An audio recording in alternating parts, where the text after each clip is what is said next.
Où que l'on soit à Aix-la-Chapelle, on aperçoit ces toitures anthracites. La cathédrale, c'est l'une des plus anciennes d'Europe du Nord. Elle a été construite au 8e siècle à la demande de Charlemagne. Il faut imaginer ce chantier colossal, à la démesure de l'ambition du souverain qui veut faire d'Aix-la-Chapelle la seconde Rome. Il assoit son pouvoir au cœur de cette nef, reçoit les visiteurs depuis son trône. À sa mort en 814, ses reliques prennent tout naturellement place ici.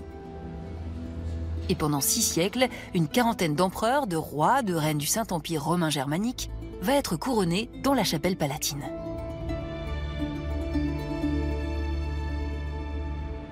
Incontournable cathédrale d'Aix-la-Chapelle qui cache une toute autre histoire.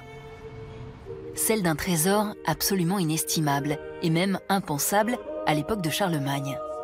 Un trésor qui prend beaucoup de place. Il porte un nom, Abou-Labas. C'est un éléphant, blanc, albinos.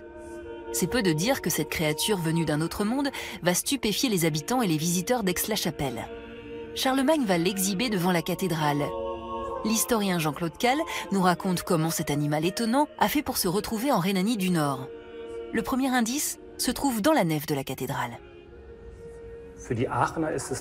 Pour les Aixois, cela ne peut être que la défense d'Abou-Labas, la seule relique qui est restée de l'éléphant de Charlemagne.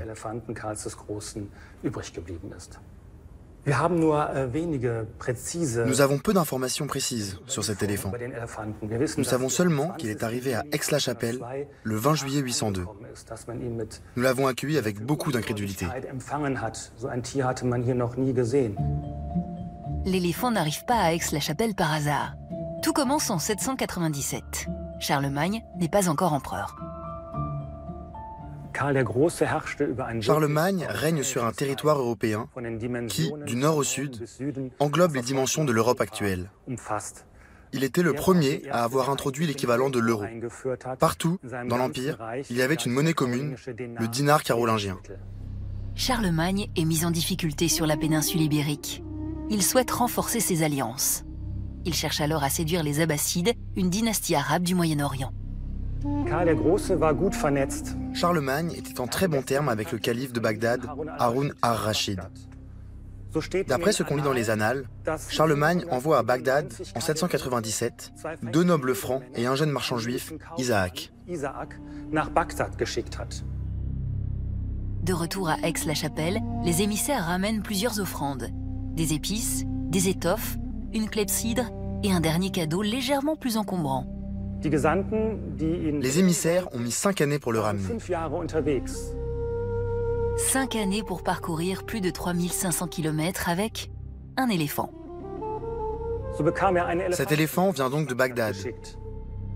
Pour presque tous les habitants, c'est une première. L'animal impressionne et surtout, il est tout blanc. Imaginez-vous ce que ça a pu être pour les gens, en 802, de voir un éléphant à Aix-la-Chapelle. Cet éléphant avait un nom. Il s'appelait Abou-Labas.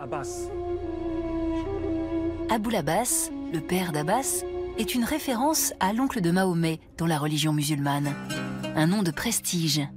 L'éléphant devient rapidement la coqueluche de la cour carolingienne. Au temps de Charlemagne, il n'y avait pas de capitale. C'était un roi qui voyageait beaucoup. Pour garder l'emprise sur son royaume, il devait aller de ville en ville, de pays en pays, afin de garder une unité dans l'Empire et d'en conserver le contrôle. L'éléphant va vivre dans l'enceinte de la cathédrale, dont les bâtiments s'étendent alors sur une partie de la ville. 2 ans après son arrivée, Abou-Labas est utilisé comme arme de dissuasion. En 804, face au roi du Danemark, Charlemagne n'hésite pas à envoyer au combat son éléphant blanc pour impressionner les troupes ennemies. Mais loin de sa terre d'origine, dans la rudesse du climat européen, Abou-Labas a du mal à s'adapter. Il meurt au bout de 8 ans d'une probable fièvre afteuse. Dans la cathédrale, près des reliques de Charlemagne, on peut admirer un olifant, un corps de chasse taillé dans une défense. Il s'agit là de l'olifant présumé de Charlemagne. C'est peut-être la défense d'Abou-Labas qui est mort après une traversée du Lip, un affluent du Rhin, en 810. La mort de l'éléphant fut suivie dans la foulée par le décès de la fille de Charlemagne et de son fils, Pipin. L'éléphant devait avoir une importance particulière pour Charlemagne. Il était comme un membre de la famille. Et contrairement à ses enfants, Abul Abbas aura sa place dans la cathédrale, grâce à cet olifant. Quelle histoire incroyable! Un marchand juif qui ramène au roi catholique Charlemagne un éléphant de Bagdad, offert par le musulman Haroun al-Rachid. 3 religions réunies à travers un éléphant. À tous ceux qui pensent à tort que Charlemagne a inventé l'école, une petite visite à Aix-la-Chapelle leur apprendra plus sûrement qu'il faut 5 ans pour parcourir à vitesse d'éléphant la distance qui sépare l'Allemagne de Bagdad. Et voilà, c'est terminé pour aujourd'hui. On se retrouve demain pour 3 nouvelles aventures. D'ici là, vous pouvez poser toutes les questions que vous souhaitez sur le Facebook de l'émission et vous faire de nouveau plaisir en allant sur le replay Arte+7. À demain. Bis bald.